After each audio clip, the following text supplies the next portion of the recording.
mungkin bisa dimulai ya. Baik, Assalamualaikum warahmatullahi wabarakatuh.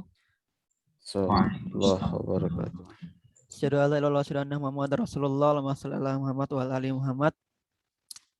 Perkenalkan, nama saya Adit Malik dari staf muda BPM UKK IPN.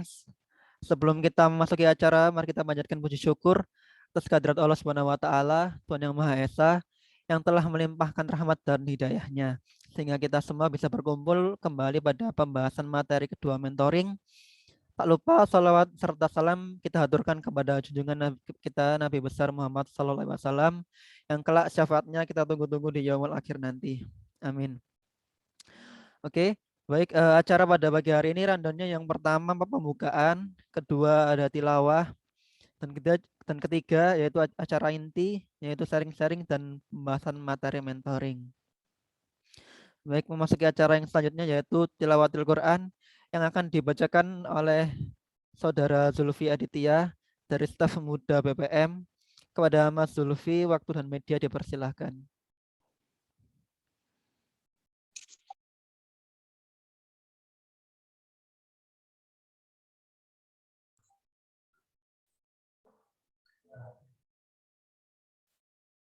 Assalamualaikum warahmatullahi wabarakatuh.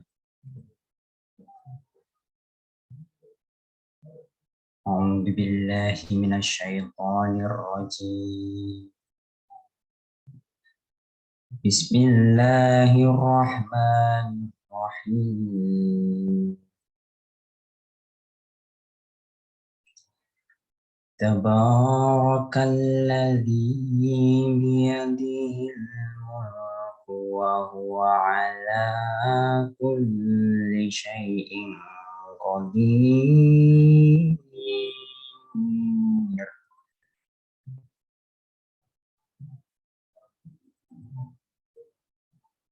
Alladzi khalaqal mauta wal hayata liyabluwakum ayyukum ahsanu amala.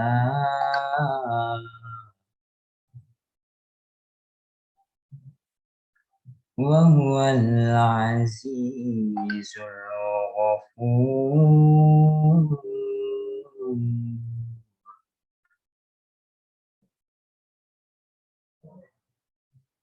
Alladzi khalaqa sab'a samawati tibaqa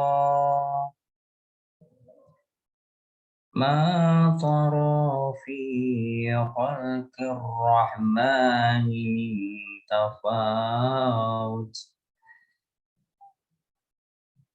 farji'il basara hal tara min futur summa rji'il basara karrataini yanqalib ilaikal basaru khasi'an wa huwa hasir. Shadaqallahul azim. Assalamualaikum warahmatullahi wabarakatuh. Waalaikumsalam warahmatullahi wabarakatuh. Terima kasih kepada Mas Zulfi atas pembacaan tilawatil Qurannya. Oke, baik, selanjutnya mari kita berdoa terlebih dahulu agar acara pada pagi hari ini dapat berjalan dengan lancar dan mendapatkan keberkahan di dalamnya. Berdoa dimulai. Al-Fatihah.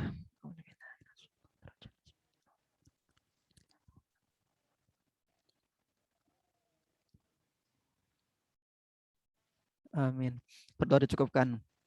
Baik, untuk selanjutnya acara inti yaitu sharing-sharing dan pembahasan materi mentoring bersama Mas Raihan. Kepada Mas Raihan, waktu dan media saya persilakan. Oke, baik, Bapak MC kita Hadid Malik ya. Panggilannya siapa nih? Hadid, Mas. Masya Allah, Hadid. Oke. MC-nya semangat sekali, jadi saya semangat juga kayaknya. Baik, bismillah. Assalamualaikum warahmatullahi wabarakatuh. Waalaikumsalam warahmatullahi wabarakatuh. Innalhamdulillah, segala puji kita ucapkan kepada Allah SWT. Nahmadu wa nasta'inu wa nastaghfiruh. Kami memujinya, memohon pertolongan dan ampunan kepada Allah. Wa na'udzubillahi min syururi anfusina wa sayyiati a'malina. Kami berlindung pada Allah dari kejahatan dari diri kami dan dari kejahatan amal perbuatan kami. May yahdihillah, barang siapa yang Allah beri hidayah, fala mudhillalah, tentu tidak ada yang dapat menyesatkan orang tersebut. Wa may yudlil fala hadiyalah, dan barang siapa Allah sesatkan maka tak ada yang dapat memberinya petunjuk. Asyhadu an la ilaha illallah wa la syarikalah wa asyhadu anna Muhammadan abduhu wa rasuluh. Aku bersaksi tiada Tuhan yang berhak disembah kecuali Allah semata dan tidak sekutu baginya. Dan aku bersaksi Nabi Muhammad adalah hamba dan utusannya. Allahumma shalli ala Muhammad wa ala alihi wa sahbihi wa man tabi'ahum bi ihsan ila yaumiddin. Ya Allah, limpahkan rahmat kepada Nabi Muhammad SAW dan kepada keluarganya, para sahabatnya, dan orang-orang yang istiqamah di atas sunnahnya hingga hari akhir nanti, dan semoga kita termasuk di antara orang-orang tersebut. Ya ayyuhalladzina amanu taqullaha haqqa tuqatih wa la tamutunna illa wa antum muslimun. Ya orang beriman, bertakwalah kepada Allah dengan sebenar-benar takwa kepadanya, dan janganlah sekali-sekali kamu mati melainkan dalam keadaan muslim. Ya ayyuhalladzina amanu taqullaha wa qulu qawlan sadida. Hai yang beriman, bertakwalah kepada Allah dan katakanlah perkataan yang benar. Perkataan yang benar, jujur, tidak dusta dan tidak menyimpang. Yuslih lakum a'malakum, niscaya Allah perbaiki amalan-amalan kamu. Wa yaghfir lakum dzunubakum, maka diampuni dosa-dosa kamu. Wa may yuti'illah, dan barang siapa mentaati Allah wa rasuluhu faqad faza fawzan azima. Dan rasulnya maka sungguhnya telah mendapatkan kemenangan yang besar. Baik teman-teman mentor yang dirahmati Allah, pada pagi hari ini kita kembali berkumpul sharing, dan pada kesempatan ini saya berkesempatan untuk kembali memandu teman-teman untuk sharing diskusi terkait materi mentoring yang kedua ya. Tentang apa? Ada yang tahu nggak ini? Tentang apa ini? Mengenal Allah. Oke, tentang mengenal Allah. Sebentar. Oke.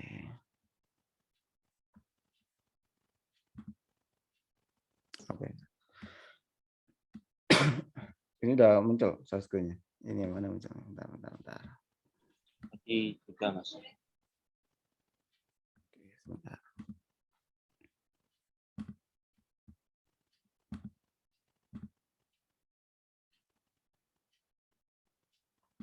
Oke, udah muncul ya? Sudah terlihat, Mas. Oke. Nah, materi pada kedua ini tentang mengenal Allah. Nah, pagi ini kita akan sedikit berdiskusi tentang materi ini, tentang mengenal Allah. Dan ini sebenarnya materi yang cukup berat, tapi kita bawa santai aja, nggak usah terlalu dipusingkan. Dibawa santai, tapi insya Allah kita tetap serius dalam berdiskusinya. Nah, dalam poin-poin ini nanti yang akan kita bahas, kenapa sih kita perlu kenal Allah gitu loh.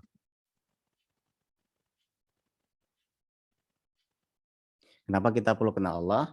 Kemudian siapa sih yang memerintah kita untuk mengenal Allah? Ada juga terus beriman kepada Allah untuk mencakup 4 hal.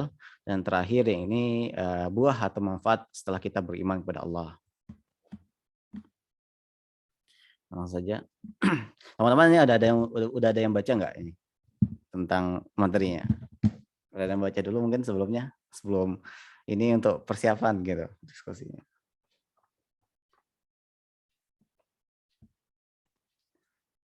Gimana? Oke, sedikit. Baik. Nah, yang pertama tentu hal yang paling penting ya, kenapa sih kita perlu kenal Allah, itu pertanyaannya. Kita ambil contoh aja ya. Contoh sederhananya itu seperti seorang kekasih, tahu kekasih kan? Kekasih.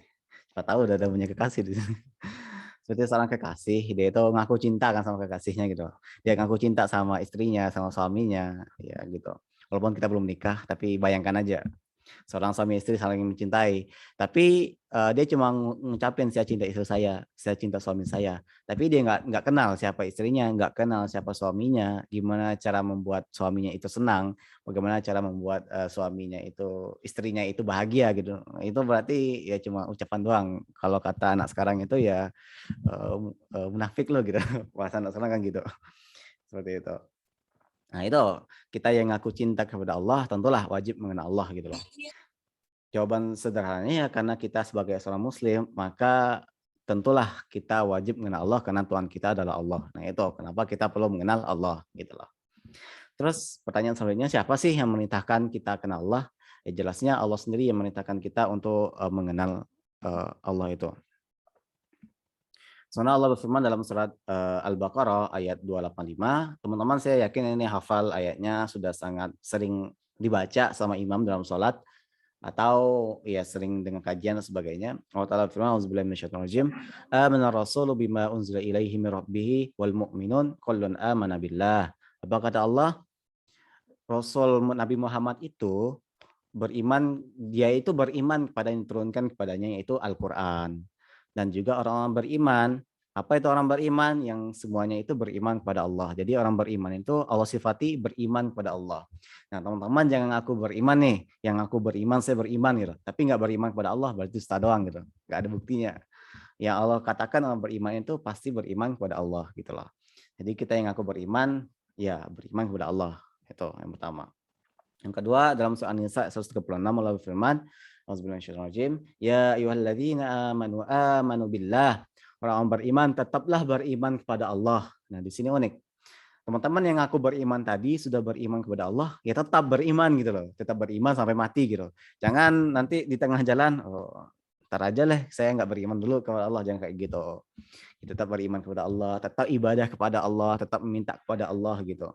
Sampai kita mati dalam kondisi beriman itu, insya Allah. Seperti itu. Jadi, nah apa kata Imam Qurtubi dalam tafsirnya? Kalau teman-teman tahu Imam Qurtubi, salah seorang ahli tafsir juga, mengatakan, perintah beriman kepada Allah ini untuk memurnikan keimanan gitu, tidak hanya secara zahir saja. Nah, gini, perlu teman-teman, perlu kita ketahui ya semua bahwa kita yang ngaku beriman itu kan menampakkan keimanan mungkin berhijab yang syar'i, yang perempuan, yang laki mungkin tersenyum, apa namanya berbuat baik, kemudian yang berjenggot gitu ya. Nah itu bagus, tapi kata Imam Qurtubi, orang beriman itu tidak itu doang gitu loh, nggak penampakan doang gitu, nggak ijab syar'i doang, enggak, tapi diimplementasikan keimanannya gitu, dengan memurnikan hanya beribadah kepada Allah, meminta kepada Allah, dan semuanya tuh ya kepada Allah gitu loh, tidak ada menduakan Allah dalamnya gitu loh. Jadi ya kita mungkin yang sudah alhamdulillah sudah hijrah istilahnya, sudah berbuat baik kepada orang tua, sudah ya mudah apa namanya melihatkan, udah sholat ke masjid, sudah sedekah, sudah berpakaian syar'i, sudah ya pokoknya menampakkan hal-hal secara zahir, itu mulai kembali untuk mengimplementasikan dalam hati kita, dalam amal ibadah kita, dalam niat kita hanya kepada Allah gitu loh. Nah dari dua ayat di atas kan jelas banget ya bahwa orang beriman itu wajib beriman kepada Allah karena Allah memerintahkannya. Nah, di sini jelas kalau ada teman-teman ada yang ingin didiskusikan nggak ini? Atau ada yang nggak setuju mas gitu. Saya nggak setuju orang beriman kepada Allah. Ada nggak kira-kira? Ayo gimana teman? Nggak ada mas. Nggak ada. Oke, kalau nggak setuju ya gimana? Nah itu yang pertama ya. Berarti ini jelas semua kan? Atau ada yang ingin didiskusikan nggak ada? Kalau nggak ada nggak apa. Kalau ada langsung chat aja gitu. Oh, ingin bertanya atau apa silakan langsung aja di chat, nggak masalah. Yang kedua. Nah yang selanjutnya kita masuk kedua. Nah beriman kepada Allah itu kata Syekh Muhammad bin Shalih Al-Utsaimin mencakup 4 hal. Di sini ada yang bertanya gitu loh. Kenapa sih kita harus harus tercakup dalam 4 hal ini loh. Ya beriman aja gitu loh. Kenapa harus ada ini? Jawabannya sederhana.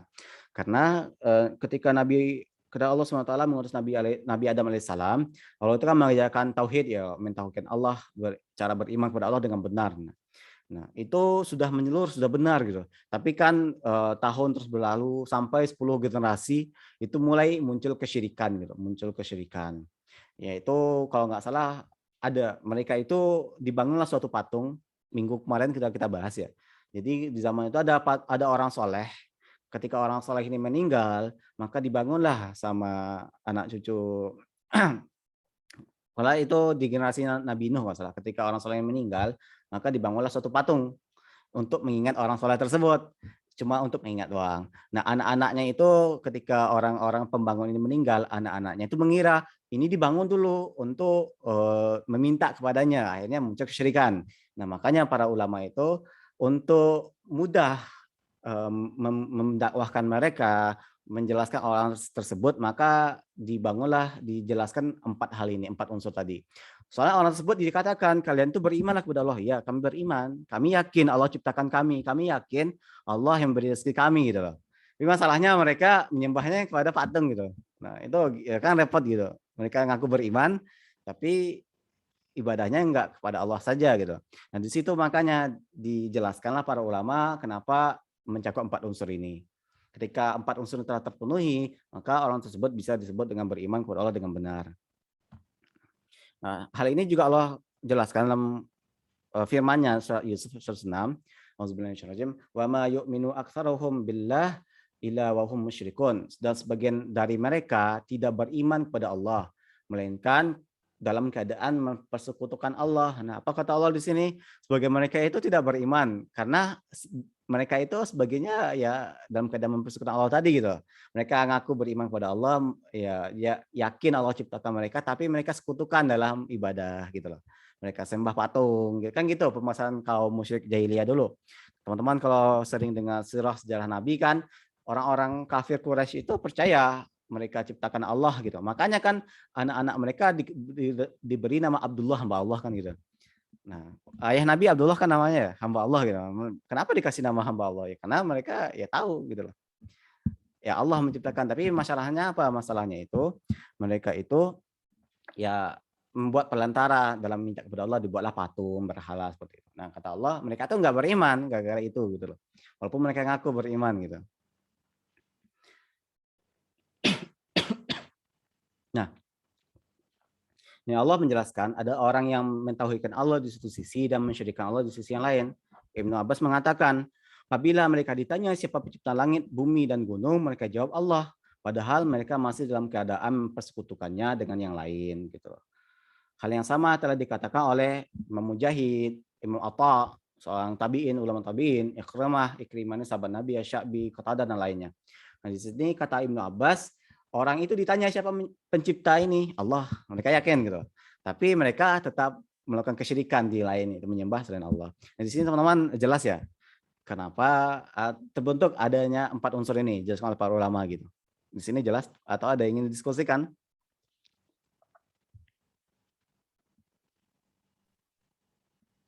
Jelas Mas, jelas. Oke. Kalau jelas alhamdulillah, kita next ya. Oke, selanjutnya yaitu unsur pertama yaitu mengimani bahwa Allah itu ada gitu. Ini pasti. Jadi orang beriman itu wajib yakin Allah itu ada gitu. Kalau nggak ada ya ngapain masuk Islam kan gitu. Ya, gitu. Jadi orang beriman itu wajib yakin Allah itu ada gitu. Karena nah ini penting banget ya teman-teman. Karena sekarang banyak sih pemahaman-pemahaman mulai banyak pemahaman-pemahaman tentang ateis, yaitu tidak ada Tuhan gitu. Mengatakan ya ngapain Tuhan atau agama itu bikin repot gitu, nggak ada Tuhan. Ini orang beriman nggak boleh seperti itu. Harus yakin Allah itu ada, Tuhan itu ada, dan Tuhannya siapa? Allah gitu. Lalu berfirman dalam surat 35 Bismillahirrahmanirrahim, maksudnya apa? Allah itu bertanya loh kepada orang ngaku beriman gitu. Siapa sih yang ciptain kamu? Apakah kamu itu ada secara tiba-tiba, plong langsung ada gitu? Atau kamu ciptakan diri kamu sendiri gitu? Di sini Allah kasih pertanyaan, kamu itu tiba-tiba ada atau kamu ciptakan diri kamu sendiri gitu?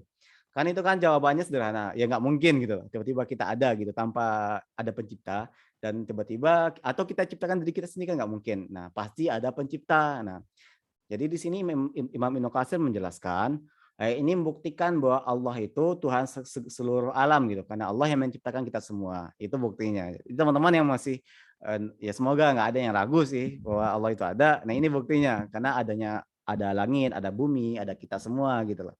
Di sini jelaskan ya tentang mengimani bahwa Allah itu ada gitu. Cakupan pertama.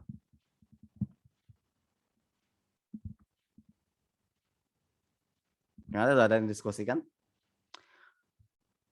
Oke, kalau nggak ada dilanjut ya. Kedua, mengimani rububiyah Allah. Nah, mengimani rububiyah Allah ini maksudnya apa sih? Yaitu mengimani bahwa Allah itu pencipta, pemilik dan pengatur satu-satunya. Ini kita penting. Kita penting banget untuk mengimani rububiyah Allah ini.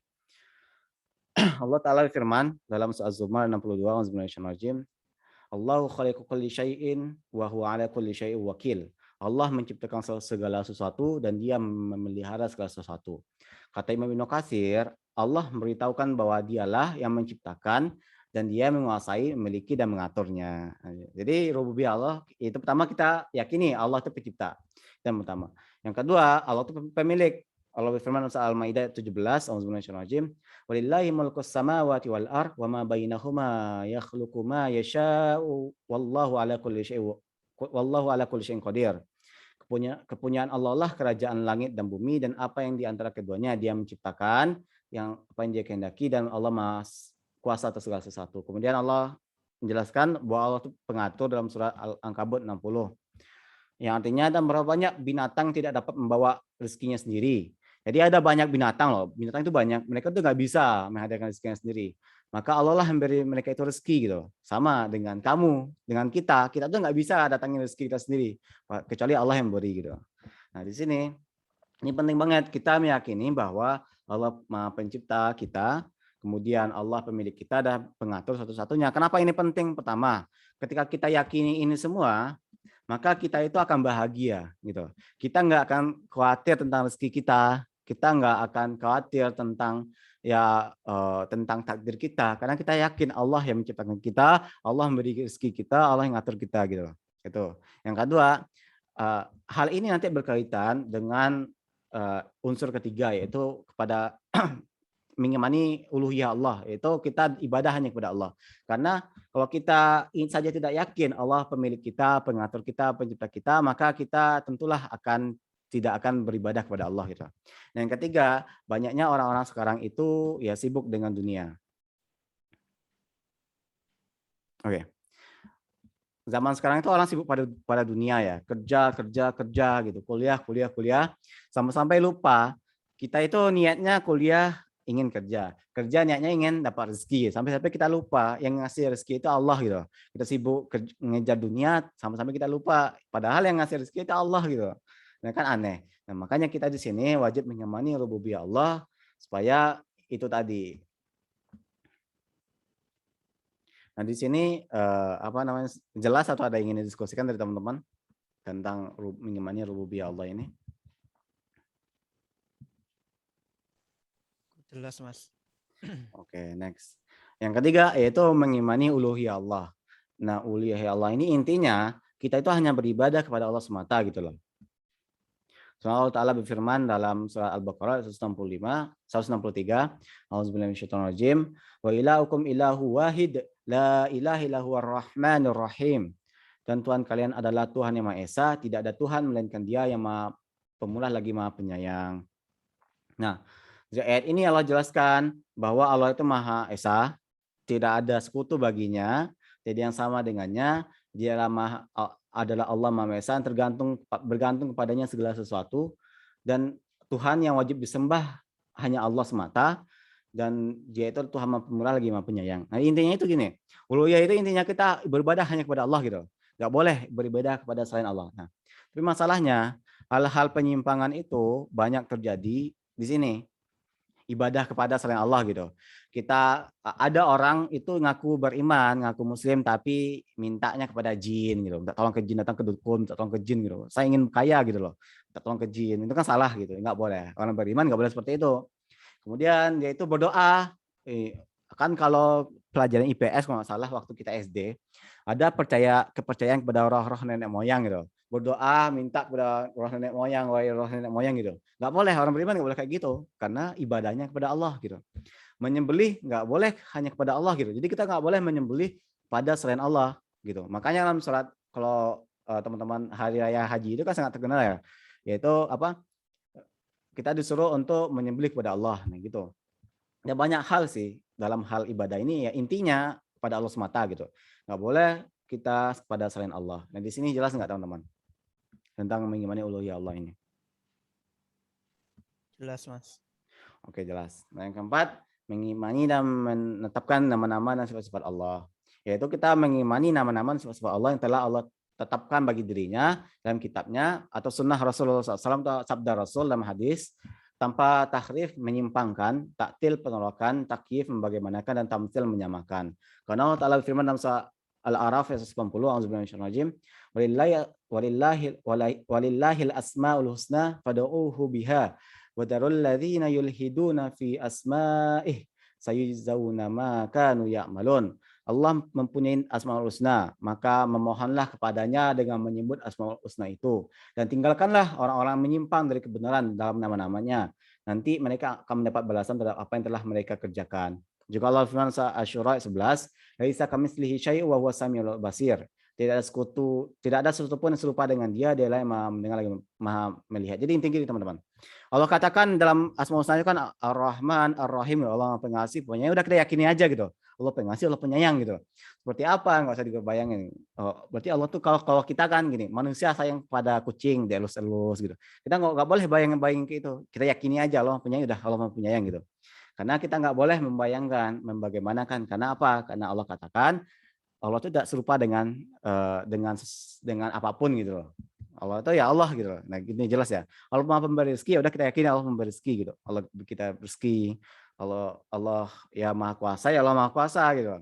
Seperti itu, teman-teman. Nah, di sini jelas atau ada yang ingin didiskusikan, teman-teman? Oh, yang pertanyaan Mas yang tadi, Mas. Yang mana itu? Yang takyif dalamnya yang membagaimanakan itu maksudnya gimana, Mas? Mungkin Oke. contoh perbuatannya atau gimana? Contohnya. Ya. Misal Allah itu maha besar gitu contohnya. Kan soal Allah maha besar. Bagaimana sih Allah tuh maha besar gitu loh. Nggak boleh. Bisa nggak kamu jawab gitu? Nggak bisa, Mas. Oh gitu. Itu contohnya. Ya, kayak gitu contohnya hal seperti itu nggak usah. Makanya nggak boleh. Contoh kan juga yang dulu pernah juga sih ada menteri saya nanya kan di tahun lalu, Mas, siapa sih yang ciptain Allah gitu? Itu kan pertanyaan nggak penting gitu.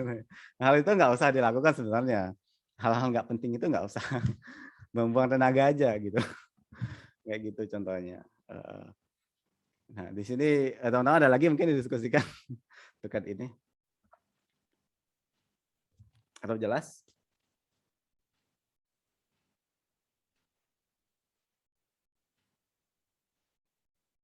Oh ya, terus jawabnya gimana gitu? Nah, misal ada yang tanya kayak tadi kan, siapa sih yang ciptain Allah? Nah, jawabannya sederhana sih. Yang pertama, Allah itu Tuhan kita, gitu. Jadi seorang hamba itu nggak patut mempertanyakan Tuhan. Contoh gini, contoh apa nih?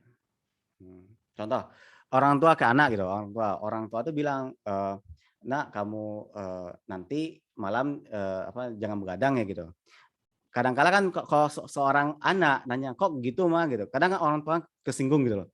Kadang orang tua nyuruh kamu jangan gini. Nah, kan pertanyaan-pertanyaan sebenarnya pertanyaan tidak sopan gitu. Nah, sama itu kepada makhluk pun, kepada mungkin teman-teman gitu. Dosen nyuruh teman-teman kalian kerjakan tugas ini dan ini gitu. Ada nggak yang berani tanya, Pak kok tugasnya itu gitu? Nggak ada kan. Nah, jadi kita sebagai seorang hamba tidak patut mempertanyakan apa yang Allah tetapkan gitu. Ya Allah mengatakan seperti udah nggak usah tanyakan gitu. Nggak patut rasanya. Kepada dosen aja kita nggak patut rasanya, apalagi kepada Tuhan kita yang jelas Allah itu maha luas gitu, maha besar gitu. Nggak ada bandingannya. Apalagi dosen tuh ya hanya makhluk Allah gitu. Nah, dengan manusia saja kita seperti itu, apalagi dengan Allah, maka etika kita nggak boleh bertanya hal seperti itu gitu loh. Jadi yang pertama itu, yang kedua, ngapain sih kalian nanya, nggak penting juga pertanyaan seperti itu gitu. Apa sih gunanya kalian tanya seperti itu gitu loh. Mempertanyakan tentang Allah gitu. Sebenarnya seperti itu sih Mas Pandu, Mas Novel Pandu gitu. Gimana teman-teman? Ada yang ingin diskusikan? Atau ada lagi nih yang ingin memberikan masukan atau tambahan gitu? Atau jelas yang ini?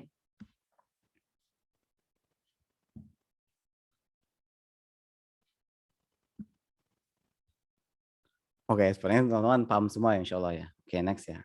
Dan terakhir tentang manfaat beriman kepada Allah. Tadi kan kita udah yakin ya Allah itu ada, kita imani rububiyah Allah, kita imani uluhiyah Allah, kita imani tentang asma wa sifat Allah.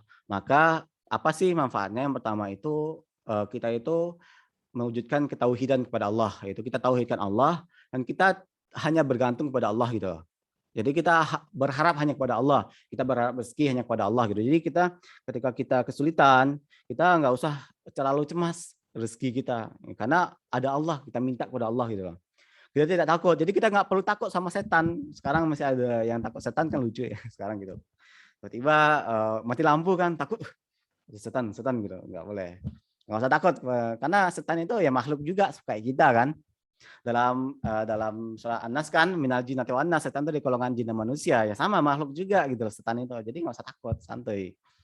Ya, nggak usah takut pada setan. Ya karena ya kita yakin Allah itu Maha Esa, Maha Kuasa gitu loh. Setan tuh kalau Allah ingin hukum bisa gitu loh, gitu. Ini nggak usah takut. Dan kita tidak menyembah kepada Allah gitu. Kita mentauhidkan Allah itu manfaat pertama. Yang kedua, setelah kita yakini itu semua, maka kita kan tahu ya Allah tuh Maha Pengasih, Allah tuh Maha Penyayang, Allah kasih kita rezeki. Walaupun kita maksiat nih, pasti teman-teman di sini ada yang nggak maksiat nggak kemarin? Kemarin ada yang nggak maksiat ya? Atau maksiat semua nih? Ayo, ada yang tidak melakukan maksiat mungkin kemarin? Siapa tahu? Atau maksiat semua nih? Gimana nih? Gimana Mas Malik? Berusaha meminimalisir, Mas. Oh, berarti ada ya? Ada ya? Ya, ada mungkin. Nah, kan kita aja maksiat tapi Allah beri kesehatan loh, Allah beri kita makan gitu. Kan maha luar biasa loh gitu loh. Jadi kita itu ketika kita yakin itu semua Allah itu maha dengan hal yang tadi, maka kita cinta kepada Allah, tumbuh kecintaan kepada Allah gitu. Kita yang maksiat aja masih Allah kasihani, masih Allah beri rezeki, beri kesehatan gitu. Contoh aja, misal ada suatu perusahaan teman-teman kerja nanti di perusahaan atau di kantor di mana. Terus teman-teman itu yang nggak ngerjain perintah bos teman-teman, disuruh yang anak LK, saya anak LK sih, misalnya disuruh perbaiki itu gitu loh. Coba kamu ukur tegangannya berapa, kita lawan, ngapain sih bos menyuruh saja gitu. Pasti bosnya marah nanti. Kalau enggak, ya kalau mesti ngelawan terus dikeluarkan gitu. Nah itu manusia gitu. Sedangkan Allah enggak, kita maksiat, Allah kasih rezeki gitu. Nah itu jadi orang beriman itu pasti cinta kepada Allah karena dia yakin Allah itu yang tadi itu loh, Maha Pengasih, Maha Penyayang sebagainya. Itu menumbuhkan kecintaan dan pengagungan terhadap nama-nama Allah gitu.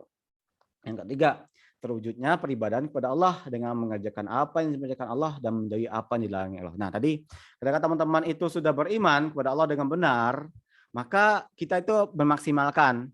Allah perintahkan sholat, kita sholat. Allah perintahkan zakat, kita zakat. Allah perintahkan berbakti kepada orang tua, kita berbakti kepada orang tua gitu. Jadi apa yang Allah perintahkan kita maksimalkan. Dan apa yang Allah larang ya kita jauhi sejauh-jauhnya gitu. Jangan menzolimi orang, ya udah kita jauhi, jangan zolimi orang gitu. Jangan gunjing, maksimalkan gitu. Walaupun ada godaan-godaan itu kan ada ya. Apalagi udah ngumpul-ngumpul sama teman-teman kan, cewek-cewek biasanya. Nah, gunjingin ya. Ada godaan itu ada, tapi ya maksimal loh. Ingat, saya cinta Allah gitu. Saya ngaku beriman kepada Allah. Nggak boleh gini, nggak boleh, Allah larang gitu. Maksimalkan gitu. Nggak boleh mencuri gitu. Mungkin akhir bulan anak kos akhir bulan kelaparan gitu. Ada kamar sebelah, ada uang terletak di meja gitu. Anaknya lagi kamar mandi gitu. Saya kelaparan gini. Niat mau ngambil kan, biar bisa makan akhir bulan. Ingat, saya beriman kepada Allah, nggak boleh, Allah larang mencuri gitu. Dalam Islam nggak boleh mencuri. Ada Allah yang mengawasi kita gitu. Akhirnya nggak jadi astagfirullah gitu. Beriman gitu loh.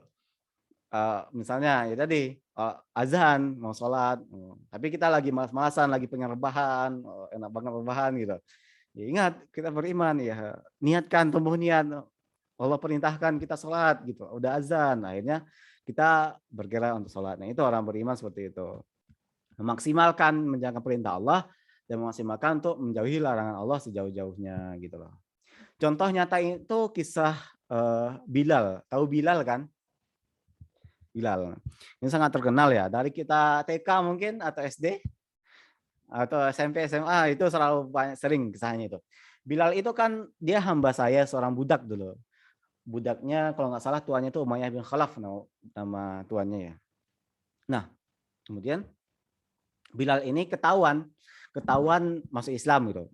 Majikannya marah, tuannya marah gitu. Marah kan, disiksa lah Bilal ini, dibawa di padang pasir loh. Pada pasir di tengah terik yang teman-teman di sini di Surabaya enggak? Surabaya di musim panas enggak pakai baju berdiri gitu. Panas kan? Surabaya itu Surabaya, baru Surabaya. Belum ini di padang pasir. Padang pasir enggak pakai baju ditelentangin di pasir. Oh, gimana coba panasnya? Berkali-kali lipat panasnya. Enggak cuma itu, diimpit pakai batu besar yang panas juga. Kan berkali lipat. Nah, Apa kata tuannya ya silakan apa disuruh untuk menyekutukan Allah gitu. Kembali ke ajaran nenek moyangnya. Bilang katakan apa? Ahad, ahad gitu. Allah itu Esa gitu loh. Itu.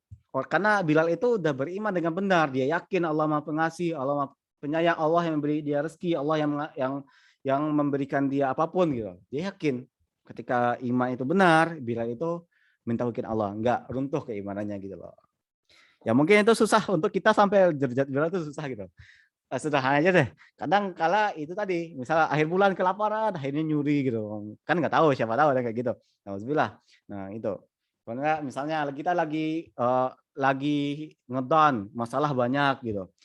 Kelahi sama teman, mungkin nilai jelek, anjlok, padahal udah maksimal nilai anjlok gitu. Kemudian di organisasi ribut sama staff gitu. Pusing, kok masalah banyak banget. Apa jangan-jangan ini kita minta kepada Allah, ya Allah beri saya rezeki, selesaikan masalah saya nggak selesai gitu. Terus kita bilang Allah tuh nggak ada, nggak ngabul doa saya gitu.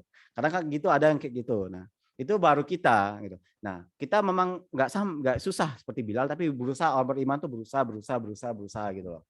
Terus berusaha untuk mengimani Allah, mengimani dengan benar Allah itu gitu loh. Sehingga bisa seperti Bilal nanti ya, harapannya bisa seperti Bilal gitu. Disiksa pun kita tetap teguh, oh, ini agama benar, Allah tuh yakin gitu. Akhir bulan nggak ada uang ya, kita yakin Allah ngasih rezeki gitu loh. Ya, banyak masalah, bisnis gagal gitu loh. Ikut PKM nggak pernah tembus gitu. Apalagi ikut lomba nggak pernah menang gitu. Nilai anjlok terus gitu. Tugas banyak, tugas nggak selesai gitu. Ya tetap berusaha mengimani, oh ini takdir Allah, Allah yakin, kita maksimalkan, pasti ada hal baik yang Allah berikan gitu. Bisa jadi kita tembus PKM, misal contoh, kita tembus PKM, berangkat kita lomba, misalnya lomba kan, ternyata pesawat itu nanti kecelakaan karena Allah sayang kita nggak luluskan PKM gitu, kan luar biasa. Kita nggak tahu. Nah itu tadi, orang beriman itu selalu ya husnuzon kepada Allah, yang yakin akan apapun yang Allah berikan itu yang terbaik gitu teman-teman. Nah itu tentang manfaat beriman kepada Allah. Misalnya ada yang ingin diskusikan? Oke, kalau ya itu sih pembahasan kita pada materi kedua. Kalau ada yang ingin ditanyakan silakan, atau ingin diskusikan atau ingin menyampaikan pendapat boleh kok, silakan teman-teman. Monggo, mungkin ada Mas Mbak pertanyaan bisa langsung di on mic atau lewat kolom chat.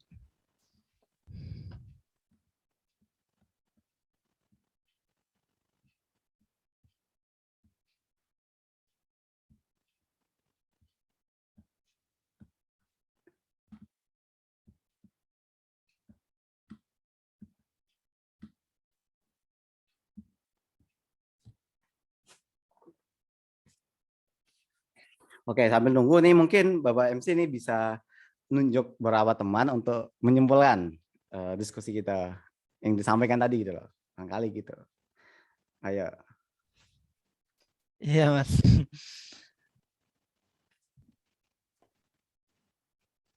Mungkin ada yang mau menyimpulkan mungkin dari teman-teman atau dari Mas Mbak tentang materi mengenal Allah pada materi hari ini.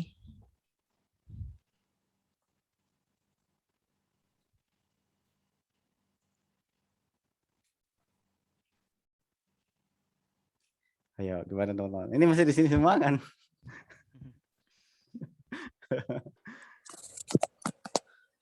Halo, itu Mas. Iya.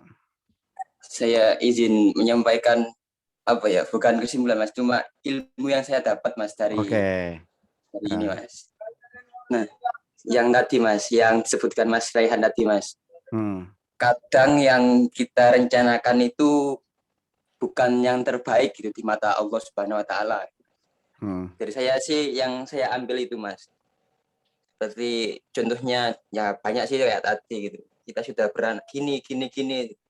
Namun ya itu tadi di mata Allah enggak baik lah. Gimana lagi Mas? Itu Mas yang mana ya wejangan dari Mas Rehan yang saya tangkap sih. Oke, insyaallah. Terima kasih Mas.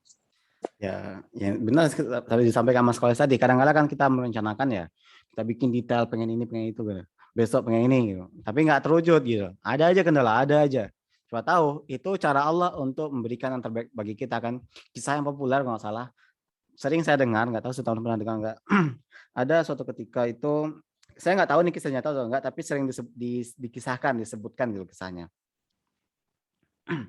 Ada waktu itu seorang suami ya, dari dia punya istri, jadi dia jadi suami gitu.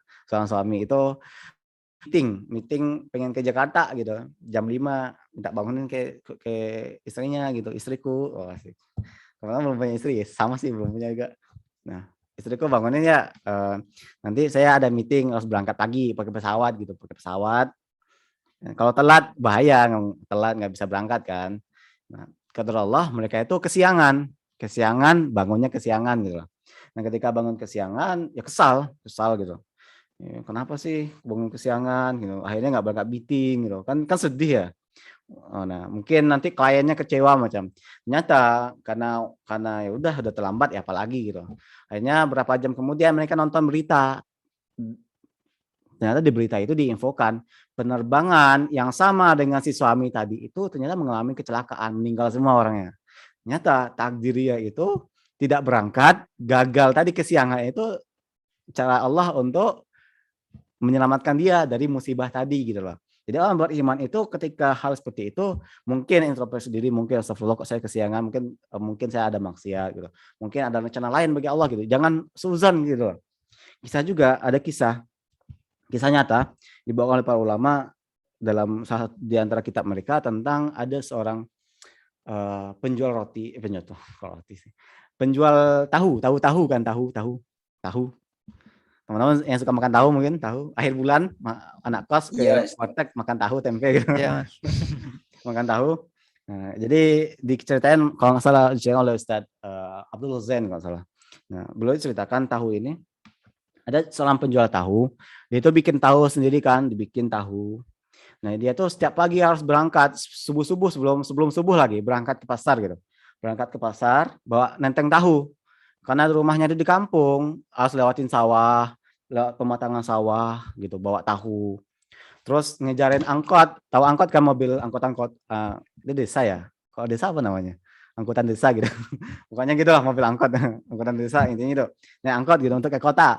Untuk ke kota kan. Dia bawa. Dia harus naik. Kalau telat dia berangkat subuh, berangkatnya telat, nanti angkotnya pergi duluan gitu. Nah, ini dia bikin banyak tahu di bawahnya, dua tangannya kan pakai ember. Ternyata di sawah dia kepleset. Kepleset, tahunya jatuh hancur semua. Tahunya jatuh hancur semua gitu. Nah, terus dia sedih. Kenapa ini sial banget? Udah bikin susah-susah, nggak bisa makan lagi, nggak ada mau beli, siapa beli tahu hancur gitu. Akhirnya dia tetap dikumpulinnya bekas-bekas tahu tadi. Dia tetap lanjutin perjalanannya, siapa tahu di pasar ada yang beli gitu. Akhirnya dia jalan jauh, akhirnya angkotnya udah berangkat, kesal lagi dia gitu, udah jatuh tertimpa tangga lagi, jadi ke pasar gitu. Dia sedih ya apa gitu, udah tahunya hancur, angkot udah pergi, sedih dia nggak bisa makan hari ini, dia ngumpat-ngumpat gitu. Padahal dia udah ibadah rajin, dia sedih, dia kecewa gitu. Mana Allah tuh Maha Pengasih, Maha Penyayang gitu ya. Maha Pengasih, Maha Penyayang. Masa orang ibadah dikasih tahu hancur gitu loh. Gak bisa makan gitu. Akhirnya dia sedih, dia kecewa, dia pulang dengan kesedihan. Berapa jam kemudian ternyata ada seorang pengusaha bebek, nggak masalah, pengusaha bebek. Dia itu lagi nyari makan bebeknya gitu. Jadi pakan bebeknya gitu. Dan pakan bebek ini ternyata tahunya udah hancur gitu, dihancurin, dihalusin, hancur gitu. Nah, dapat info si pria ini dia tahunya hancur gitu, akhirnya dijalangi, dibeli dengan harga yang mahal gitu. Nah, ternyata takdir tadi dia itu jatuh, tahunya hancur, dia nggak berangkat ke pasar. Coba dia berangkat ke pasar tadi, nggak akan ketemu sama si peternak bebek tadi gitu loh. Nah, itu dia awalnya ngumpat-ngumpat kepada Allah gitu, takdirnya apa sih ini? Sial banget gitu ya. Kita mahasiswa mungkin bangun kesiangan mau berangkat, nggak ada lagi angkot gitu ya, macet, macam-macam. Nah, sama kayak itu, udah ngumpat-ngumpat, ternyata takdir Allah tuh beda. Allah datangkan harga yang berlipat-lipat lebih mahal daripada harga tahunnya gitu, dibeli mahal gitu. Nah, itu takdir yang indah. Akhirnya dia itu ya nyesal telah ngumpat tadi, dan akhirnya dia ya mohon ampun kepada Allah, dia bersyukur habis itu. Itu tadi.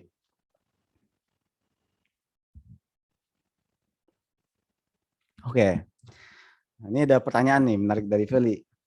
Bagaimana Mas izin bertanya, bagaimana kita membedakan antara rencana Allah sama kita?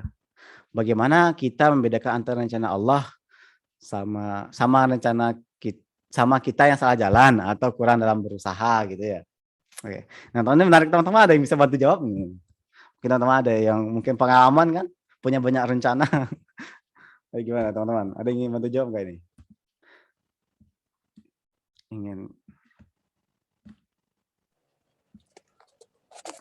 Saya mencoba Mas. Nggak tahu Oke. nanti sepemahaman atau enggak Mas. Izin mencoba membantu Mas Rehan dari pendapat saya Mas. Oke, gimana Khalis? Kalau yang rencana Allah itu kan tadi kan sudah berusaha, misalnya ingin berjual ke pasar tadi, sudah buatnya, sudah berusaha naik gimana gitu. Intinya sudah berusaha secara maksimal gitu. Nah, kalau yang kurang berusaha, kita cuma ingin andai-andai saja, misal ingin kaya, enggak jualan, enggak gimana. Ya itu saja intinya. Yang satu sudah berusaha maksimal, namun gagal karena kan bukan yang terbaik. Misal dalam hal apalah, gitu. Banyak Mas, jodoh, usaha, kerja, dan lain sebagainya. Iya. Intinya itu Mas. Oke. Mungkin bisa dibantu Mas. Oke, baik. Masya Allah. Dari Mas Khalis tadi, jadi orang yang gitu, Vel. Kata Mas Khalis tadi, orang yang rencana Allah itu ya dia udah berusaha maksimal gitu. Kalau malas-malasan rebahan gitu. Dia pengen ikut PKM, lolos pendanaan gitu. Tapi kerjanya rebahan, nggak ada riset, rebahan. Oh, mesti 1 minggu lagi, masih lama penutupan proposal ya, rebahan lagi gitu. Kayak gitu. Kita ada lagi ingin membantu. Oke, gini, yang sampai Mas Khalis itu benar, tapi ada gini Val. Kadang mungkin teman-teman pernah melihat ya orang seperti ini atau mengalami sendiri gitu. Kita seperti salah jalan kan. Jadi kan karena gimana sih kalau dia salah jalan gitu. Nah, gini. Kadang kan ada teman-teman ada yang masih merasa salah jalan jurusan. Salah jurusan Mas kuliah. Enggak tahu gitu. Pengennya masuk ITB, nyasarnya kan Fans gitu. Kampus Santa Beranta. Gimana Mas Khalis? Sudah kelas 3 masa itu. Coba tahu loh. Bisa ada alumni ITS, saya kenal alumni ITS bilang dia curhat ke Han, saya itu gimana ya, udah lulus tapi kok salah jurusan rasanya dulu kuliah gitu. Iya, nanggung gitu. Udah lulus tapi rasa salah jurusan kuliah. Nah jadi gini, kita itu orang beriman yang pasti itu apapun yang terjadi kita itu husnuzan gitu. Ini jalan yang terbaik Allah berikan gitu. Baik kita berusaha dengan maksimal atau berusaha ya sedang-sedang aja gitu. Apapun yang terjadi, misal kita ada ikut PKM gitu. Kita ikut PKM. Oke. Contohnya tadi kita ikut PKM gitu. Dimana kita tahu gitu salah jalan gitu, salah jalan ya kita jalani. Kalau apapun yang terjadi nanti, misal kalau jalan yang terbaik yang Allah berikan terbaik itu kita lolos PKM, ya udah Allah berikan itu. Kalau kita udah usaha gitu. Tapi kalau yang terbaik menurut Allah itu kita tidak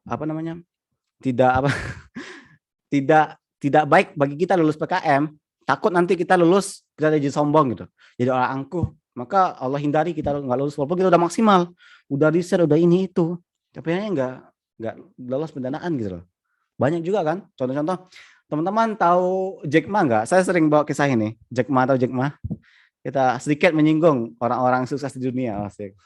Oh, apa? Kita hidup di dunia. Iya Mas, tahu Mas. Founder Alibaba Mas. Nah, salah satu Alibaba itu bisa dibilang marketplace atau toko online terbesar nomor 2 di dunia ya setelah Amazon.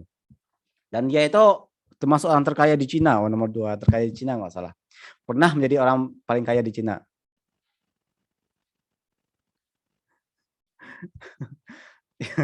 Ya gitu. Dia itu dulu lamar kerja. Dia itu pengen masuk Harvard ya. Lamar 10 kali di Harvard. 10 kali loh. Lamar PTN gak diterima ya. Apa coba? Kalian berapa kali sih lamar ITB? Yang ingin masuk ITB berapa kali lamar ITB?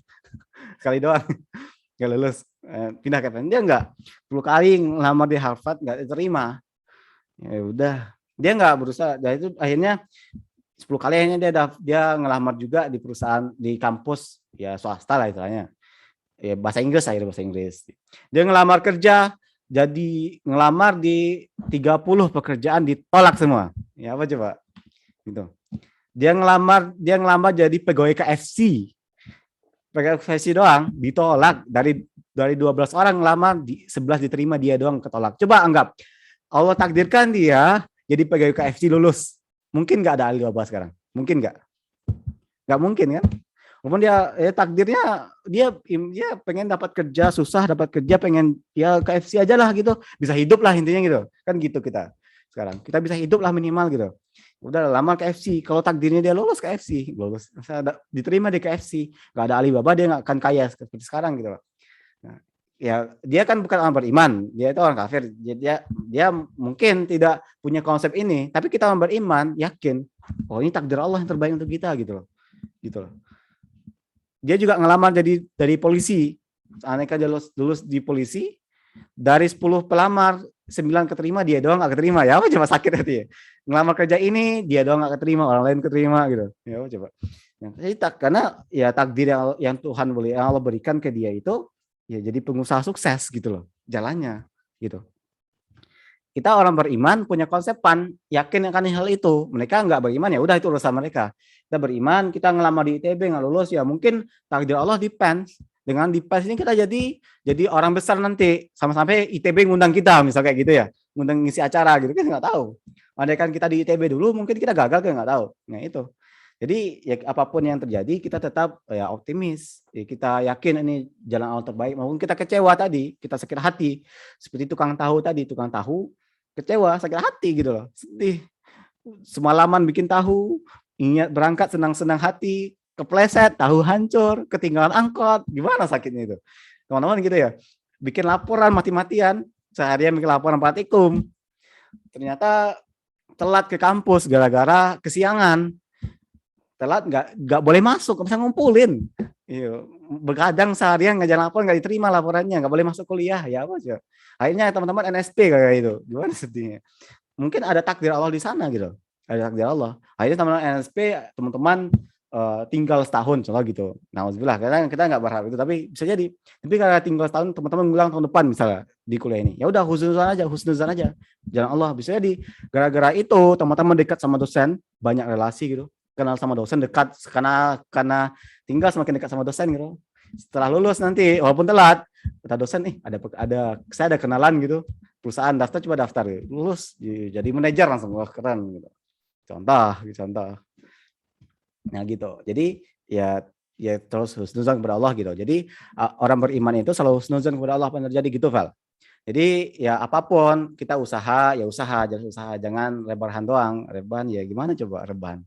Nah itu ya usaha, walaupun nanti yang terjadi itu positif atau negatif menurut kita itu takdir terbaik dari Allah gitu. Kita gagal atau berhasil di usaha kita itu takdir terbaik dari Allah. Yakini itu, harus yakini itu, gitu loh. Contoh lain nyata seperti Nabi Musa tahu Nabi Musa tahu? Iya mas. Oke. Nabi Musa itu ketika bayi dibuang ke sungai sama ibunya. Kalau orang sekarang, netizen sekarang gitu di post, seorang ibu membuang bayi ke sungai, ibu laknat gitu. Masuk penjara gitu. Anak kasihan, anak buangan gitu. Kita nggak tahu ya takdirnya. Tapi takdirnya apa? Dengan dibuang itulah Nabi Musa hidup di kerajaan. Ya apa coba? Hidup di istana presiden gitu. Ada seorang bayi dibuang hidup di istana presiden kalau sekarang gitu. Nah, mungkin awalnya jelek tapi akhirnya kita nggak tahu gitu. Jangan seuzon dulu gitu loh. Ini sulit tapi ya cobalah gitu. Sulit pasti sulit gitu. Orang gagal husnuzan itu sulit gitu. Contoh lain Nabi Ibrahim, itu bukan Nabi Ibrahim. Nabi Yusuf, tahu Nabi Yusuf yang ganteng itu? Ini cewek-cewek biasanya tertarik sama ganteng kan, opa-opa ganteng ya. Ini Nabi Yusuf, orang terganteng gitu. Nah, Nabi Yusuf itu sama saudaranya dibuang ke sumur gitu, dibawa jalan-jalan ke hutan, dibuang ke sumur. Orang sekarang bilang apa? Wih, anak buangan gitu, anak gak guna, akhirnya dibuang gitu. Kayak gitu.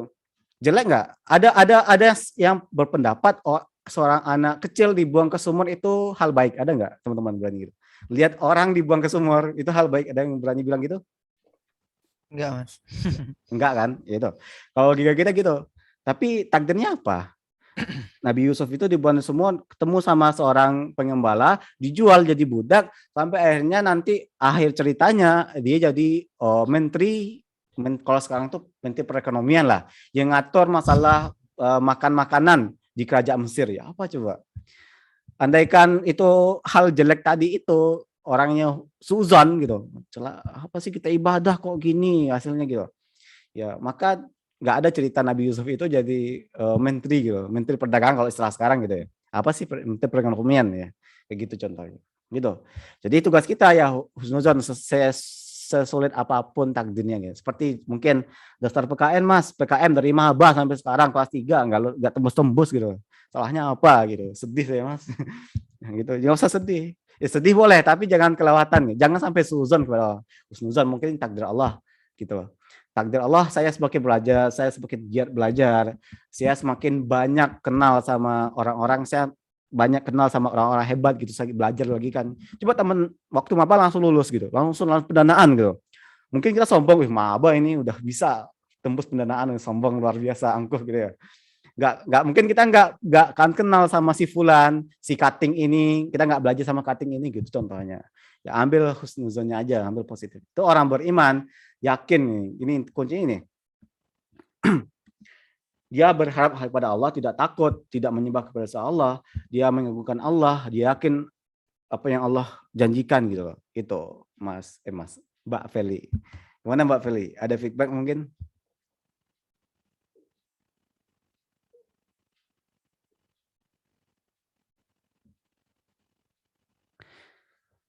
Atau jelas Mbak Feli?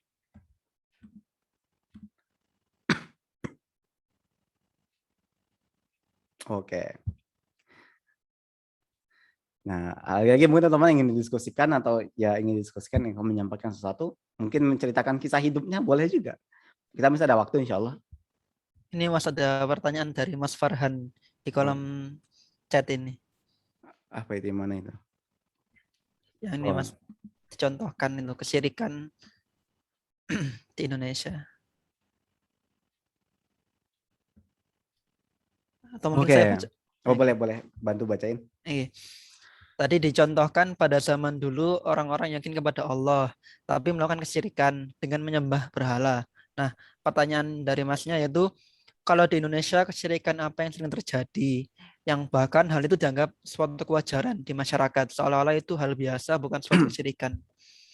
Oke. Ya wallahu alam. Nah, jadi pertanyaan menarik ya. Kalau tadi orang jahiliyah kan banyak yang menyembah patung gitu, bikin patung gitu. Nah, sekarang kan nggak ada. Ada nggak kita lihat orang Indonesia bikin patung disembah? Atau seperti kisah Umar kemarin yang saya ceritain, saya lupa Umar atau Abu Bakar kalau salah. Dia safar, bikin Tuhannya dari roti gitu. Nanti di tengah jalan kelaparan bilang, wahai Tuhanku, saya kelaparan izin ngambil tubuhmu makan, comot makan. Kan nggak ada kayak gitu. Nah gitu. Terus ke apa? Ya mungkin kesyirikannya salah satu hal yang termasuk sensitif sih dibahas di Indonesia, tapi ini penting sih perlu ketahui. Mungkin kalau ada kita yang melakukan itu ya mohon maaf, kita mungkin bisa memperbaiki lagi diri amalan kita, perbaiki tauhid kita lagi. Contoh nyata sih banyak. Contoh misalnya ada yang nyembah ke kuburan juga gitu. Ke kuburan nenek moyangnya gitu, nenek moyang. Berarti kan keyakinan kepada nenek moyang, misalnya ada di Indonesia kayak gitu. Minta kepada nenek moyang gitu. Datang ke kuburan, wahai nenek moyangku, anak saya itu pengen kuliah gitu loh. Ini saya bawa sajian gitu. Nih, bantulah gitu, kayak itu contohnya. Karena minta kepada pohon masih ada. Minta ke pohon, ada kayak gitu. Contoh lain juga misalnya supaya aman gitu, supaya aman ngasih sembelihan ke mungkin teman-teman pernah bangun rumah. Ya jelas belum lah, kita aja masih kuliah mana bangun rumah. Iya. Saya juga belum pernah. Mungkin pernah lihat orang bangun rumah. Nah, itu kan biasa kan takut diganggu jin gitu ya. Akhirnya disembelihlah hewan, disembelih ayam biasa, ayam hitam macam-macam. Itu kesyirikan juga. Pernah saya ceritakan nggak tentang dalam riwayat Bukhari kalau nggak salah, dan juga dibawakan oleh Imam Ibnu Katsir dalam Al-Bidayah wa Nihayah, Qusiro nggak salah, tentang ada orang masuk neraka dan masuk surga gara-gara seekor lalat. Nah, cerita gini. Jadi di zaman dahulu itu ada dua orang soleh, yaitu ingin berkunjung ke suatu tempat, tapi satu-satu jalan tos melewati kampung A gitu loh. Nah, di kampung A itu orangnya tuh maksudnya menyembah kepada berhala, tuan-tuannya itu berhala, patung gitu loh. Dia bilang, kalian nggak boleh lewati jalan ini kecuali kasih sembelihan ke patung Tuhan kami gitu. Nah, si orang pertama, si A, dia itu bilang, saya nggak mau, itu syirik, nggak boleh gitu. Tuhan saya hanya Allah gitu. Kemudian si orang masyarakat bilang, nggak, pokoknya atau kamu nggak mau, kami bunuh kamu gitu. Minimal kamu itu sembelih seekor lalat untuk Tuhan kami. Akhirnya si A ini luluh. Ya gimana lagi sih gitu. Akhirnya disembelih seekor lalat. Ketika dia disembelih, habis itu dia meninggal. Syirik. Menyembelih untuk selain Allah. Akhirnya kata Nabi dia masuk neraka gitu. Kemudian ada si B. Si B ini pemuda soleh juga gitu loh. Dia jalan lewat sana juga, dihadang lagi sama masyarakat. Wahai si B, kamu nggak boleh lewat ini, wahai pemuda, nggak boleh lewat jalan ini. Satu-satu caranya kamu kasih sembelihan untuk berhala kami, Tuhan kami gitu loh. Minimal seekor lalat. Si B ini dia karena dia sudah beriman dengan benar, dia katakan nggak boleh, itu syirik, saya nggak mau. Kata masyarakat nggak ada cara, atau kami bunuh. Ya silakan bunuh, akhirnya dibunuh dia. Kata Nabi dia masuk surga gitu, karena lalat gitu. Contoh, jadi salah satu contoh kesyirikan juga, mungkin kita bangun rumah nanti ya kalau misal ada jin, takut ada jin, ya udah berdoa kepada Allah gitu. Sholat dalam rumah, kan dalam hadis itu baca Al-Quran, kan dalam hadis jangan jadikan rumah kamu seperti kuburan gitu. Baca Al-Quran, sholat dalam rumah gitu. Bukan malah menyekutukan Allah dengan menyembelih untuk jin gitu. Ya jin aja itu Allah yang ngasih rezeki, kok kita minta kepada jin gitu. Minta perlindungan kepada jin kan nggak lucu ya. Ya nggak lucu sih gitu. Kayak gitu contohnya. Gitu satu kesyirikan juga. Tadi minta kepada nenek moyang, kepada pohon gitu, menyembelih kepada jin juga ada sih. Misalnya takut bencana kan dikasih sesajian ke laut gitu supaya lautnya nggak ngamuk gitu. Kayak gitu contohnya. Itu satu contoh kesyirikan masih ada. Itu soal nah, itu syirik besar ya. Ada juga syirik kecil. Teman-teman juga perlu bedakan ya. Syirik besar. Sebenarnya syirik ini sebenarnya masuk pembahasan uluhiyah. Tapi sebenarnya panjang syirik ini, tapi nggak dibawakan. Jadi saya kasih contoh aja. Syirik itu ada dua, syirik besar, syirik kecil. Syirik itu dosa besar ya. Teman-teman perlu ketahui, syirik itu dosa besar gitu. Nah, bedanya apa? Syirik besar saat dilakukan kita otomatis keluar dari Islam. Kan dalam teman-teman pasti tahu ayatnya, sangat terkenal, orang syirik dosa tidak diampuni. Pernah dengar nggak itu? Setelahnya. Iya, pernah Mas. Nah, maksudnya bagaimana? Orang syirik besar tadi menyembah selain Allah, maksudnya menyembelih kepada selain Allah gitu, meminta kepada roh-roh tadi, minta kepada setan gitu contoh. Itu ketika syirik itu kita otomatis keluar dari Islam gitu. Kalau nggak sempat taubat, resikonya apa? Ya tidak diampuni Allah gitu. Ketika udah meninggal ya dalam kondisi syirik tadi, di akhirat nggak ada pengampunan gitu. Walaupun kita rajin sholat gitu contoh. Nah itu. Jadi kalau selama kita masih hidup ada kesempatan untuk taubat. Tapi jangan jadiin ini hal yang remeh ya. Nanti kita kan bisa taubat gitu. Emang ada jaminan kita hidup nanti? Kita tanya kan gitu ya. Kita aja nggak tahu 10 menit lagi meninggal kan nggak tahu gitu loh. Ada yang lagi sholat meninggal ada. Lagi main bola meninggal ada. Gitu. Orang lagi zina meninggal ada gitu. Kan nggak tahu. Jadi jangan main-main sama syirik sih gitu. Itu syirik besar. Syirik kecil itu tidak mengeluarkan dari Islam. Jadi orang berbuat syirik kecil itu masih Islam, tapi tetap dosa besar gitu. Contoh syirik kecil apa? Riya. Bedanya apa? Kalau syirik besar itu menghapus semua amalan, kan orang syirik besar keluar dari Islam, otomatis amalannya nggak ada pahalanya, nggak ada gunanya gitu. Kalau syirik kecil menghapus amalan itu, contoh kita sholat, ikhwan gitu. Sholat di anahal kan akhwatnya kan bisa dilihat di atas tuh. Pernah ke anahal nggak? Ini yang 2010. Pernah ke anahal nggak? Yang 19 sih. Belum pernah saya Mas. Oke. Yang Mas Koles mungkin pernah ke nahal? Nah, oke. Jadi musola pens itu ada 2 tingkat ya. Tingkat kedua untuk akhwat, untuk cewek ya. Dia agak ke belakang, itu bisa ngelihat yang ikhwannya yang depan gitu. Ikhwan mungkin cowok-cowok ini mau sholat kan, sholat sunat, habis sholat ada yang saya suka di atas. Sholat lama-lamain, siapa tahu kan dilihatin, soleh banget si anak ini gitu. Nah, karena dia sholat bagus-bagus karena si akhwat tadi, si cewek tadi. Nah itu syirik, maksudnya syirik kecil gitu, ria beribadah karena bukan karena Allah gitu. Ya, jadi ya sia-sia doang ibadahnya, nggak ada pahalanya gitu loh, gitu. Jadi syirik contoh gitu, tapi dihindari ya. Ngapain sih kamu sholat? Ya, tapi ria juga gitu, nggak ada gunanya gitu. Yang ada malah dosa kan? Udah nggak dapat pahala, dosa lagi. Ya itu. Jadi ya hindarilah syirik, baik syirik besar syirik kecil, hindari, itu dosa besar. Ini di sana. Itu Mas Farhan. Wallahu alam.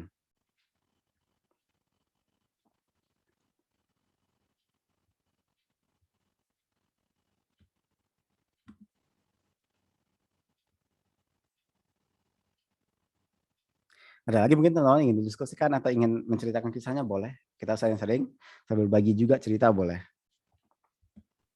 Ini ada pertanyaan lagi Mas dari Mas Naufal Pandu. Mungkin saya bacakan. Kalau yang suka bercanda bersumpah selain nama Allah itu gimana Mas? Biasanya pengaruh dari sinetron India. Sumpah atas Oke. dewa-dewa mungkin.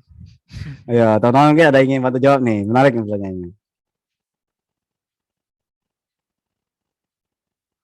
Ayo, mungkin ada yang ingin bantu jawab nih. Menarik sekali pertanyaannya.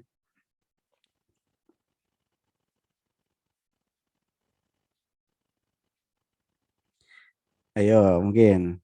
Yang suka nonton sinetron nih siapa? Cewek-cewek biasanya nih. Cowok mungkin ada juga. Yang suka viral apa sih? Yang ibu-ibu, kan kalau di sosmed itu kan ibu-ibu bisa apa? Apa sih nonton ibu-ibu itu? Yang dimatiin TV kan ribut. Oh, ribut sekampung. Apa? Apa ya? Ada yang tahu nggak?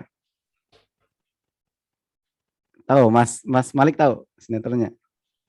Yang India tau Mas? Ya, apapun Indonesia juga boleh. Yang lagi viral-viral sekarang. Kalau yang viral itu Mas, Ikatan Cinta Mas. Mau Ikatan Cinta. Ya. Ayo. Itu gara-gara sinetron terpengaruh gitu. Ada mungkin teman-teman bisa bantu jawab. Ini menarik sekali dari jawaban dari pertanyaan dari Mas Pandu tadi. Sama nih yang suka nonton sinetron.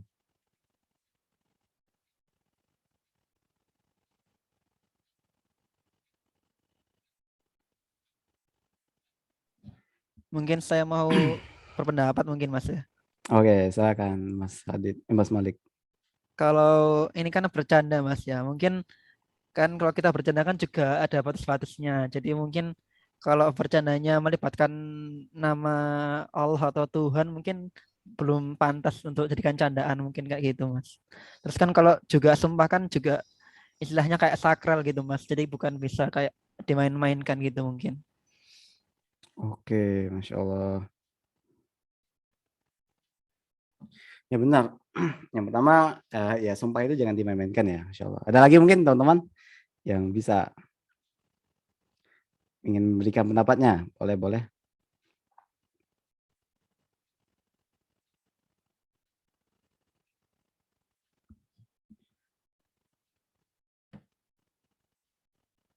Oke, baik. Oke, langsung aja ya. Yang teman-teman perlu ketahui, yang pertama, dalam masalah sumpah itu jangan main-main ya, gitu. Karena takut ada sebuah hadis nih, saya lihatin hadisnya. Imam Abu Daud. Ini penting, karena banyak terjadi sih di masyarakat juga. Sebentar. Ini hadis ya. Kelihatan nggak ini? Telegram saya. Kelihatan nggak? Terlihat Mas, terlihat. Paling bawah. Iya, terlihat. Barang Ini. siapa yang bersumpah itu. Dalam hadis Abu Daud, Rasulullah SAW bersabda, man khalafa bi ghairillah faqad asyrak. Barang siapa bersumpah dengan selain nama Allah, maka dia melakukan kesyirikan. Itu pertama. Jadi orang Islam itu nggak boleh bersumpah kepada selain Allah gitu. Kalau waktu kecil itu ada sumpah pocong, itu nggak boleh. Sumpah pocong gitu. Jadi orang beriman sumpah hanya kepada Allah gitu. Bahkan kepada Nabi pun nggak boleh gitu. Pernah nggak teman-teman dengar kisah sahabat bersumpah dengan Nabi? Nggak pernah ya. Itu. Kita tuh hanya bersumpah kepada Allah gitu. Karena Allah itu Tuhan kita. Hanya Allah, kepada Allah kita bersumpah. Apalagi kepada dewa-dewa itu nggak boleh gitu. Hati-hati kita sumpah, jangan main. Jadi hal-hal seperti itu nggak boleh dibercandain teman-teman. Jadi bercandain, sumpah nggak boleh bercandain. Kan ada hadis apa? Aku lupa hadis ya. Apa? di antara nggak boleh dipermainkan itu seperti sumpah, seperti ya tadi tentang kemurtatan, tentang talak. Pernah dengar gitu? Nggak boleh bermain dengan talak gitu kalau suami istri gitu. Kalau ada baca fikih nikah gitu ada gitu. Jadi di sini yang pertama ya kurangilah nonton sinetron gitu. Itu pertama. Himbauan aja nonton. Mending kalian baca Al-Qur'an gitu. Dengan kajian, nonton sinetron kan baperan. Kadang habis berjam-jam, nggak produktif gitu. Itu yang pertama. Yang kedua, hati-hati dengan sumpah. Karena sumpah itu kata Rasulullah SAW dalam hadis Abu Daud tadi, bahwa barang siapa bersumpah kepada selain Allah, maka dia telah melakukan kesyirikan gitu. Jadi orang beriman sumpahnya kepada Allah gitu. Jadi nggak boleh teman-teman gitu. Ya difilter lah gitu. Dia ya difilter, yang nggak baik ya udah difilter. Kalau bisa ditinggalin aja gitu. Seperti itu. Kalau nggak bisa ya udah difilter, hal jeleknya dihindari gitu loh. Gitu Mas Noval Pandu gitu. Jadi guyon-guyonannya itu dikelola, mengelola guyonan gitu. Jangan ya pokoknya jangan asal-asalah guyon-guyonnya gitu. Bahkan bercanda pun itu kalau dalam hadis Muslim, kalau hadis Muslim Rasulullah bersabda, beliau itu menjanjikan dibangun rumah di pinggiran surga bagi orang yang meninggalkan debat walaupun dia itu benar. Jadi teman-teman debat nih sama debat kusir ya. Di sini debat kusir ya. Bukan debat ilmiah. Misalnya diskusi ilmiah bukan, debat kusir misalnya. Kan ada itu, kita debat, ini A, ini enggak, ini B, ini A, ini pokoknya A, B gitu. Debat berjam-jam enggak selesai gitu. Kata walaupun kita tahu itu benar gitu. Misal ada yang mengatakan zina itu pacaran itu haram gitu. Yang bilang enggak, pacaran itu boleh, manfaat, rajin belajar gitu. Debat panjang-panjang enggak selesai. Nah, Nabi orang bisa meninggalkan debat walaupun dia benar, dihindari ya, maka saya jamin rumah di pinggiran surga gitu. Hadis Muslim. Nah, jadi ya sampaikan sekali, kalau enggak ya udah terserah dia enggak terima. Sama. Soal lanjutkan hadisnya, saya jamin rumah di tengah surga bagi yang meninggalkan bercanda, bohong dalam bercanda gitu. Jadi bohong pun nggak boleh dalam bercanda gitu loh. Hati-hati teman-teman. Bohong itu nggak boleh bercanda. Kan dusta kan. Walaupun bercanda nggak boleh gitu. Bohong aja nggak boleh, apalagi sumpah gitu. Dalam bercanda lebih parah gitu. Teman-teman, Allah alam. Itu yang saya ketahui seperti itu, Mas Novel Pandu gitu. Mungkin ada yang keliru, mohon dikoleksi aja, teman-teman gitu. Lagi mungkin teman-teman ingin didiskusikan atau ingin berbagi kisah boleh.